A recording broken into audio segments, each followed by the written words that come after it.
Comrade, you're fired. Get out. Get out. Get out. What is up, guys? Tyson Dela Cruz here. Thank you so much for rocking with me. We all remember when Donald Trump said this at the debate.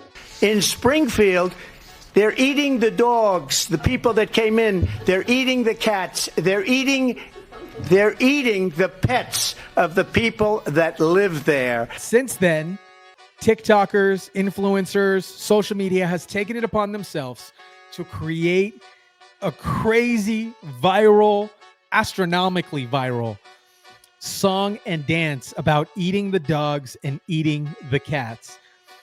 This video is going to be mixed with cringe, humor, and just like WTF moments. Shout out to everybody watching. Drop your comments down below. Let me know where you're watching this out of, and let me know if you got a good chuckle out of this as much as I did watching it. They're eating the dogs. They're eating the cats. Eat the cat. Eat the cat. They're eating the dogs. They're eating the cats. They're eating the dogs. They're eating the cats. Eat the cat. Eat the cat. They're eating the dogs. They're eating the cats. Eat the cat. Eat the cat. They're eating the dogs. They're eating the dogs. They're eating the cats. Eat the cat. Eat the cat. They're eating the dogs. They're eating the cats. Eat the cat. They're eating the dogs. They're eating the cats. Eat the cat. Eat the cat. They're eating the dogs. They're eating the cats. Eat the cat. Eat the cat. They're eating the dogs. They're eating the cats. Eat the cat. Eat the cat. They're eating the dogs. They're eating the cats. New lesbian anthem. Eat the cat. They're eating the dogs. They're eating the cats. Eat the cat. Eat the cat. Eat the cat. They're eating the cats. They're eating the dogs. Eat the cat. Eat the cat. They're eating the Oh, man. Here's Donald Trump getting down on it, too. They're eating the dogs. They're eating the cats. Eat the cat. Eat the cat. They're eating the dogs. They're eating the cats. Eat the cat. Eat the Oh, man. So on 9/11, Joe Biden, Kamala Harris, and Donald Trump, they visited a fire station. They visited the same fire station. Kamala Harris and Joe Biden entered the fire station a little bit earlier than Donald Trump, and then Donald Trump proceeded after they left. But I want to share the difference in the welcoming.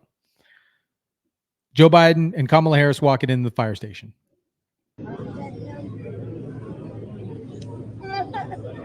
Crickets. Crickets. I got to tell you, though, Joe Biden definitely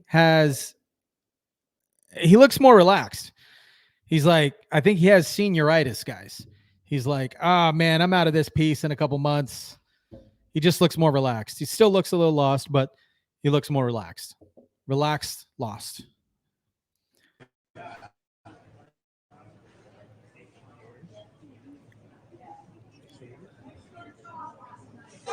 And then here is DT walking into the same fire station. There he is.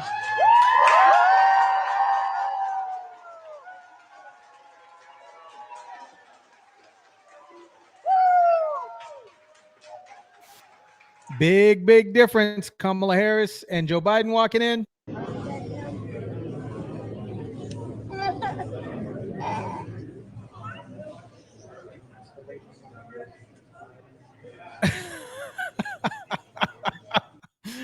This girl right here, look at her face. She's like, look at her right here. Ugh. And then DT walking in.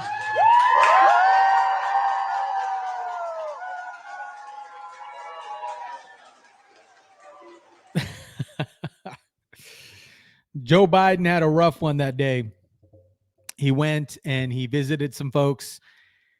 And this is the viral clip that you guys have been seeing across the intro webs is Joe Biden wearing a MAGA hat. Trump, I'll give you my presidential hat. Presidential seal on it. Autograph. Look at all these folks in the back, though, with all the Trump gear. They got all the Trump gear on. Oh, sure, all over. Huh? Yeah. You remember your name? Do you remember your name? This guy, listen to him. Huh? You Yeah. remember your name? I don't remember my name. I'm slow. You're an old fart. You're an old fart. You're an old fart, he says. I know, man. I'm an old guy. And you're an old fart. I know you would know about that. What? About being old. Oh, I know. All right. I'm a young timer. He reminds me of the guys that grew up. There was always one in the neighborhood. He definitely has senioritis. I could see that. So those of you that aren't familiar with that term, senioritis is like in high school when you're about to graduate, you're about to get out of high school, you have a couple months left, and you're just kind of coasting. You're coasting. You're making sure that your attendance is good. You're not tardy. You're not truant, and you're just basically showing up. There's this type of energy that Joe Biden has right now that it seems like he doesn't really give an ish. I really think he stopped really giving an ish when they booted him out of the Democratic Party. Well, I'm the only one. There you go, man. I need that hat. Want my autograph? Hell no. You know my name. Come on. I ain't going that far. There you go. There it is. Hey, I'm proud of you now. This guy's just calling him an old fart. Fantastic. Peter Ducey absolutely demolishing Kamala Harris at her own rally. And he goes in. There is something that I could not help noticing right as soon as we got into the room. The vice president and her team talked so much in the debate and in interviews and in the stump speech about things Vice President Harris has done with President Biden, right? And when they refer to Trump, the crowd will chant, "We're not going back." Like, we're not going back to Trump because things are so good right now. But if things are so good right now, then why does the new banner at the Harris rally say "A new way forward"? It would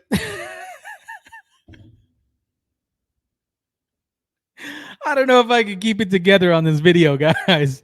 This is stand to reason that if this at the Harris rally say "A new way forward," it would stand to reason that if the status quo was something that could win an election, you don't need a new way forward. It would just be forward.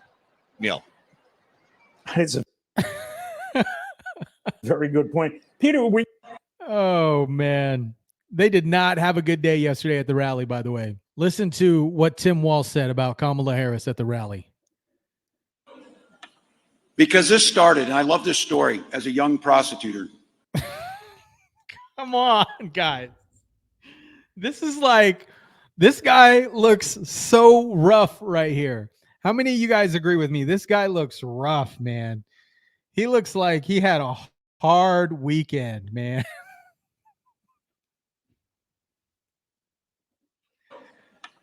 Because this started, and I love this story, as a young prosecutor. Kamala Harris talked about going in that courtroom for the first time. As a young prostituter. Oh boy. This guy, Tampon Teasy, looks rough right here. He looks beat up. When I watch this video right here, I'll share with you guys what it reminds me of. It reminds me of when somebody tells a really bad joke and nobody laughs and they have to like explain it again. This is what this reminds me of. What he said in the debate. He has no plan to replace it. He said concepts of a plan. What is going on here? Oh my gosh. Oh my gosh. What is going on here? They are literally crumbling before our eyes. And it is humorous and sad. And this is cringe. You heard what he said in the debate. He has no plan to replace it. He said concepts of a plan. Oh, you all watched the debate.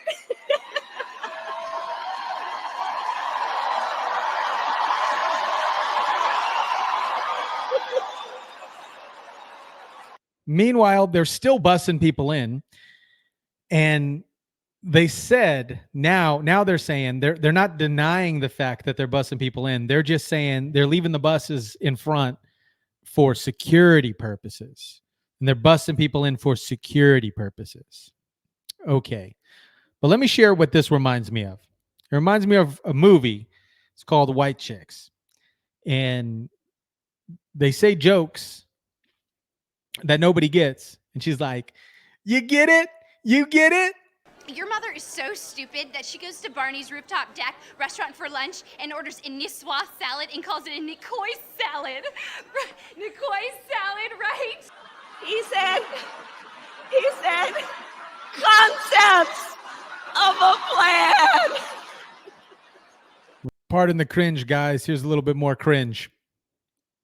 2 nights ago, Donald Trump and I had our first debate.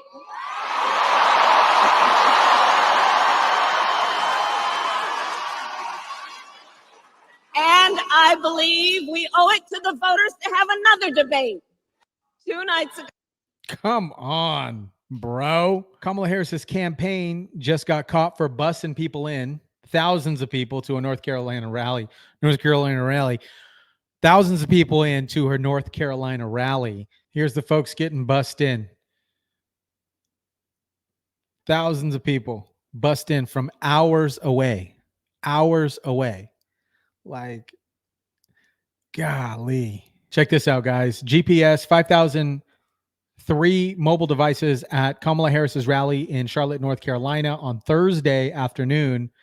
It appears that 3,600 came from Georgia, mainly Atlanta, Georgia, and approximately 720 from Savannah, Georgia. Look at this. So they blocked off. Look at this. Blacked out stadium, empty. Gosh.